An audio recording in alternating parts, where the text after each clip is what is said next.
Hi guys, welcome back to the channel. Today I've got 3 replays in the Japanese Tier 9 Tech Tree medium tank, the Type 61. If you do like the video, as always, don't forget to like and subscribe down below, as it really does help out the channel. And yes, the Type 61 is a tank that is a little bit left behind at times. It's not the best Tier 9 medium tank in the universe. Does that mean it's incapable of having good games? No, it's fully capable. It's just that behind a lot of the other medium tanks at Tier 9, it does struggle. It's got fairly mediocre mobility at 47 kilometers an hour, although you do have a 20 kilometer an hour reverse speed, which is fantastic. 17.26 horsepower per ton ratio on this vehicle does mean that you do hit the top speed fairly easily as well. As you're seeing here, we're going on a slight incline and we're hitting 47 no problem. We've got 525 meters of view range, which is fantastic with the build that I run. But 372 meters of still concealment is pretty poor. So we are a fairly large medium tank. We don't have the best camo in the universe. 48 degrees a second on the hull rotation is pretty quick, with a 45.61 degree a second turret rotation speed with the build that I run as well, which means it is slower than the track, so you just got to bear that in mind when you're trying to get shots on people. You've got a 7.29 second reload, which is 3.2 kdpm, which is pretty good for a Tier 9 medium tank. A lot of them are starting to... I mean, there's one outlier in the CS59, which is like 3.6k, which is mental. It's got fantastic DPM for a Tier 9 medium tank, but that's one of the outliers. A lot of them are sitting between the 3k to 3.3k mark, so 3.2k is pretty decent for it with a 7.29 second reload. We've got 1.12 accuracy during rotation, with a 1.37 accuracy during movement with the build that I run, which the accuracy during movement is actually not too bad. This is running the gun stabilizer, but the 1.12 accuracy during rotation isn't that great, so it does bloom out quite a bit, the gun, and that's why you have to run the gun stabilizer, because otherwise it is utterly tragic. You do have a 2.12 second aim time though, which means that it does aim in fairly decently quickly, and that's it, because it doesn't bloom out all that much with the build that we run, because we're helping it as much as we humanly can do. It just means that you are ready to go a lot. The problem is, this gun does like a good miss at times, and you sit there going, really? Did you miss that? Thanks, gun. That's really good of you. It's one of those guns that can be a bit frustrating. You do have 0.29 accuracy with the build that I run, which is fairly accurate, but it just likes to find the outside of the aim circle. It's one of those guns that you sit there going, really? Really? Really? You know, that kind of gun. You got 258 penetration on the standard APCR. Well, APDS, I should say, really, but same mechanically. 330 with the heat, which means you've got fantastic penetration on both rounds. You'll butcher everything you're ever going to face. 1478 meters a second velocity on the standard APDS, which is great, with 1173 premium heat velocity, which means you really do have to give a lot more lead with your heat than you do with your standard APDS. I have to keep catching myself doing that. But yeah, so you just have to give yourself a good amount of lead. And that is one thing to note with this tank. You don't have much ammunition at all. And it is quite common, especially in some of the longer games, to run out of ammunition or come close. This tank desperately needs more ammunition. This is one thing that really could be buffed up on this vehicle to help it out, because the lack of ammunition is really, really horrible, to be honest, for the Type 61. You've only got 32 rounds, which is why I carry 15 rounds of APDS, 15 rounds of heat, and 2 HE, because I feel like I need a good amount of each round, and if I was to take 20 APDS and 10 heat rounds, there'll be some games where maybe I'm facing against Type 5 heavies and mouses and stuff, and I'm still bouncing some of those heat rounds. I might need to be able to have more rounds to throw at them, essentially. So yeah, the round count on this vehicle is lacking, and it's something that really does need some love. You do have 10 degrees of gun depression though, which can be handy with the Type 61, and you're seeing that in this game. We've managed to use it to good effect and keep ourselves in sort of semi-hull down positions and limit the amount of tank that people have to shoot, because this tank has no armour. This tank has absolutely no armour. You will get absolutely butchered. If you've played a tank like the STA2, which a lot of people have earned at a lot of different times, you will know how the armour handles on this vehicle, which is basically you might occasionally get a troll bounce off the gun handler, occasionally, but for the most part, it's going to get butchered, and you will get penned exceptionally easy all the time. If a derp gun catches you in the side or rear, or the turret as well, you'll get penned exceptionally easy too, which means you'll lose a lot of hit points and, yeah, pain, pretty much. So what do I run in terms of recruit and equipment on the Type 61? Well, I run Born Leader, Rapid Reload, Sixth Sense, Track Mechanics, Situational Awareness, Steady Aim, Snapshot, Run and Gun, Camouflage Expertise, with the Advanced Loader, the Gun Stabilizer, and Optics. Optics to be able to spot things off and get that 525 metres of view range. You could quite easily run Vents instead to get better DPM and better all-round tank handling, essentially. Because even with Vents, you'll still get very, very good view range. The Gun Stabilizer to get the accuracy, enduring, rotation, and movement down as low as possible, because if you don't help the gun on this vehicle, it is atrocious. With the Advanced Load to get the best out of the DPM. All 3 gun perks in Steady Aim, Snapshot, and Run and Gun. Again, to help this gun out as much as humanly possible, because it can still be a little troll if you don't help it out, and you really want to be able to get this gun aimed in as quickly as possible, because you are a paper tank. And if you do not get your gun aimed in super quickly and get the snappy shots in, a lot of tanks will be able to just go, oh, a tank snap pen, because you have no armor and you are exceptionally easy to pen, and it can be super frustrating in that regard. And then the Camouflage Expertise just to help the camo out a little bit, because you have no camo, so it's nice to knock it down a little bit to help the medium tank out a little bit. But, you know, you could run Rapid Aim to make the turret traverse better if you want, because it is slower than the tracks. You could run the clutch braking to make it turn quicker if you wanted to, supply conservation to get the food back quicker. You know, there's plenty, or armor angling to reduce the amount of damage coming in, since you are going to be auto-penned by everything that shoots at you. It's down to you and how you want to play the vehicle. It's always down to how you feel comfortable and competitive in the certain tanks, because some perks might work for me, they might not work for you. Exactly, right? You know what I'm saying? So that first game we finished with about 3.5k damage. Fairly average game for a tier 9 medium tank, and it was a fairly average game for the Type 61. It showed off everything that was good about the tank, everything that was bad about the tank generally, where as soon as you push a little bit too aggressively and everything starts going, ooh, a Type 61, all your hit points evaporate very, very fast, and you can't take risks, because everything will snapshot you with absolute ease, and I'll say all your hit points will just disappear, and then that completely loses the ability to use this pretty good DPM, because you don't want to take the risky shots, because, like I say, people will just snap the shot. And obviously, when you're coming over ridge lines as well in the Type 61, that is also a bit of pain, because you've got a giant cupola on this thing, which in the long term doesn't matter as much, because, you know, it has no armor on the cupola, but naturally none of the tank also has any armor, so you get butchered anyway. It's not in regard to having very good turret armor, but then a giant cupola which is easy to pen. It's just the fact that when you come over ridge lines, it means that they have a very easy large target to hit before you get the chance to get your gun onto target to shoot them, which can be a little bit irritating. So this second game on Pilsen, we've managed to get 1974 damage with 417 assistance damage, and we're just managing to stay unspotted. I was quite surprised I stayed unspotted there. We've managed to get quite a few shots downrange into this Charlemagne that was in that corner over there. We actually did bounce a shot as well off our turret front. Like I say, you can get occasional turret bounces. You can get occasional really troll bounces off the gun mantlet where you sit there going, I bounced that? You know, that type of bounce. But it doesn't happen often, and never try to rely on it for this vehicle, because, yeah, it's not going to go too well. So we snapped a shot into the T-54 to finish him off. We see the Charlemagne, and I'm thinking, is he in the middle? No, he's actually down on the 3 line, which means I can't get a shot at him. There's a Gorilla at G6, which I couldn't actually, like a G6, sorry, like, it's gotta be done, it's gotta be done.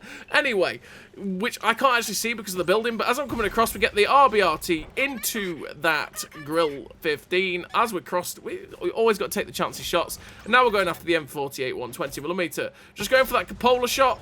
Sadly, the gun derped to the left, meaning we missed that cupola shot there on this guy. Just hoping to try and get rid of him. He misses his shot, and then we ricochet! RNG goes, ha, no! And I decide, you know what? Okay, you know what? I've got all the hit points. I'm just going to move in and see if I can just finish this guy off with 2 shots. I've got a friend coming in with me as well. We're going to aim for that side shot now. He's giving it as 446. That's a nice roll as the Wraith finishes off that M48 120mm. Because we had a friend, it was like, let's be more aggressive and just make sure we're getting rid of the guy. Let's take the hit. Because there's every chance that I could end up ricocheting another shot or 2 off that guy's cupola. And it's not going to be very good, because especially this tank, right? We're going to end up running out of ammo if we keep chancing shots and missing all the shots. And yeah, I don't want to risk that. It's something that I could do in some other tanks where I could get going, you know, I'm just going to keep juking it out on this ridgeline, trying to hit that cupola. But, and it, you know, it wouldn't worry me as a tank because I've got all the ammo in the world. This tank does not have all the ammo in the world. It really struggles for its ammunition at times. And so, you don't want to keep taking chancy shots if you can help it, because you will run out and it's not going to be a good time. So up to 3.6k damage with 788 assistance damage, and they've got a TD at F3 with a guy that was in the cap, and this 268 version 4, who I really thought was going to keep driving. Oh, in fact, he is going to keep driving. And we've managed to blind shot the heat round straight through the side of that 268 version 4, which is fairly lucky. It could have got absorbed by spaced armor on the 268 V4. And we're just going to move into a position to see if we can spot this guy now, who is currently sitting in our cap. But we do want to take it steady. There's 2 heavy tanks that have just got spotted at A4. So I decided, okay, you know what? I'm going to go see if I can get some shots into these guys instead. It's an IS-7 and a 277, so we get a shot through the side of the IS-7 there. I do still have a lot of hit points, so I can take a hit, and these are the last 2 guys alive. When we shoot in the IS-7, we do have to be careful that we shoot the spaced armor. No, well, try to avoid shooting the spaced armor, shoot between the track and the little spaced armor plate above on the IS-7, because there's a lot of times that heat rounds will just get absorbed by that guy. We get a shot into the side of the 277 before he goes down. We'll finish the game with a pretty nice total again for the Type 61 on a map that's not really that good for it. Finished with 3 kills, 5,006 damage, 831 assistance. The first class, the Confederate, with that 1,703 base experience. Really nice game for the Type 61 there. Like I say, on a map that's not the best for it. Pilsen is not a map that really it excels on, and that's because it's very close quarters. There's not as much space to be able to limit the amount of times or chances that people actually get to shoot you. And being that close quarters, a lot of the time you're going to take hits, which could be bad for the Type 61. What the Type 61 really wants is bigger, more open maps where you can really play that support medium role and be the second line support, where you're not having to be in front of the enemy team. You can just keep putting the gun to work and not be the focus of people's attention. Because the moment you become the focus of people's attention in the Type 61, because of the lack of armor and stuff like that, yeah, it goes pretty poorly for you at that point. So we're on to the third and final replay of this video. And we're on El Alamein, which is a pretty nice map for the Type 61. What I want to do is go to the position at J4, so that I can go hull down on that little ledge that's directly in front of us, try and shoot where this tusk is on our right, and see if I can spot or shoot anyone that might be sitting at E4, 5 in that location. We see there's a TD that's currently spotted but out of render, so I was trying to push into a position to get a shot into him. And in fact, I decided, you know what? That light tank's in that position there. There's nothing at all at G12. Which means this position, this aggressive early position, is a very good position to take. Now, it's risky, because if my team doesn't really follow me to help protect, it could go badly. They could push aggressively. We could die.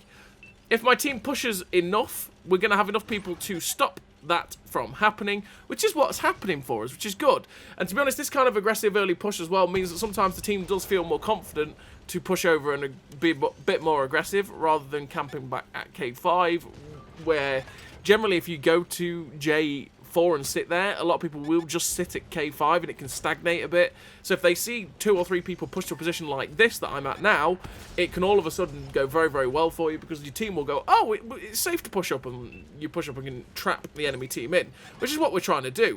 So we're just trying to shut down the Progetto 65 at the minute, and the gun is kind of going, I know you want to kill this Progetto. I don't. I like spaghetti, okay? I like the pasta. I'm not going to harm this Italian tank. But we ricochet off the Progetto 65. It's not going well. The gun handling is showing and rearing its ugly head right now. This is what I'm talking about when I say the gun can derp shells. Just please. This is what I'm talking about with this gun, where it just decides at times, nah, you know what? I could work. I could be like the Centurion 71 L7 gun, which is a beautiful gun. I could be like that. Or I could hit the floor and make friends with the floor, and it will do that 90% of the time and just make friends with the floor because it likes the floor, apparently. Finally, though, we managed to shut down the Progetto 65. Very close to taking a hit from the E4. There you see me going, okie dokies. Thankfully, he managed to miss, and I've decided, okay, that guy's now hull down. He's looking at me. That's not going to go well. So I load heat, because I can go through the cupola, potentially, of the E4 with the 330 heat pen, but currently he's still looking at me. I was thinking of going after the TD that's at E34, but when I poked over, I got detected, and I thought, not risking that. And that's the gun, that's RNG, in a nutshell, it giveth, it taketh. That shot on the E4 penned him in the side of the turret, where we missed that Progetto repeatedly. You know, it's just the game giving me a big middle finger, right? We do manage to shut down the Minotauro with a heat shell through his lower plate, though. We reload the APCR because the E4 has turned to face all of my tanks that are coming after him. Very much in the open now, so thankfully that shot was a very easy, guaranteed pen. The IS-3 too is getting distracted by my team now coming in. So we get a shot through the side of the IS-3 too, and we're down to our last APDS round.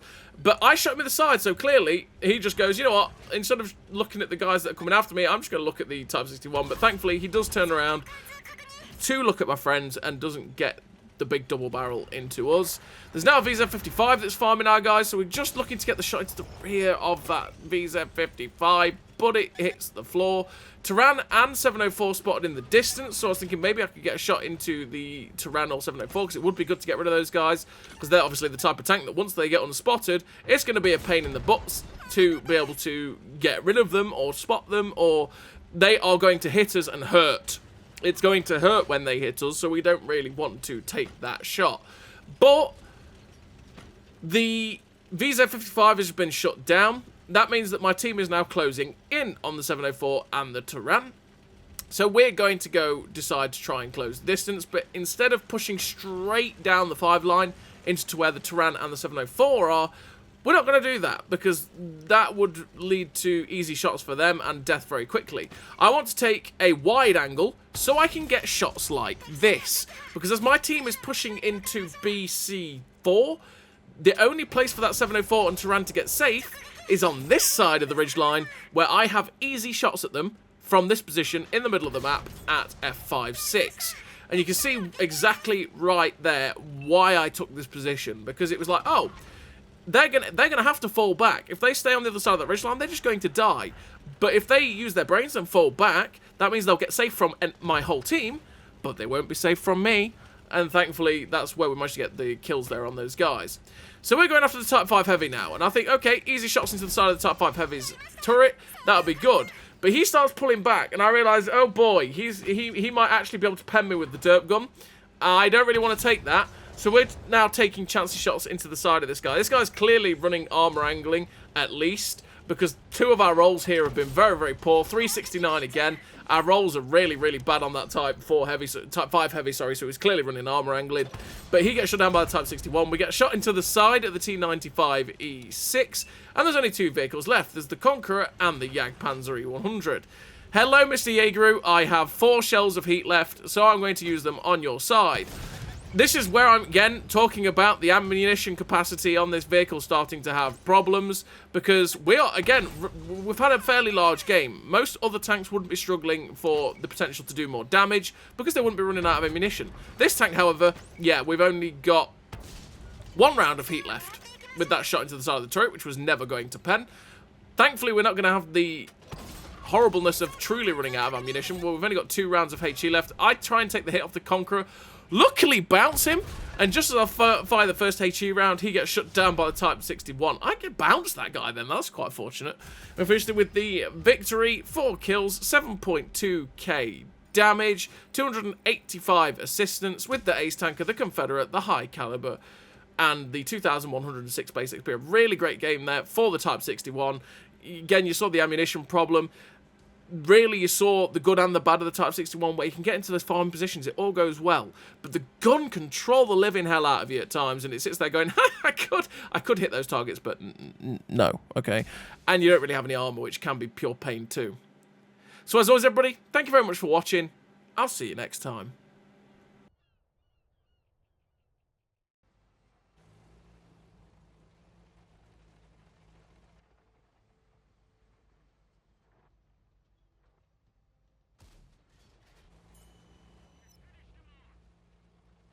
A great success.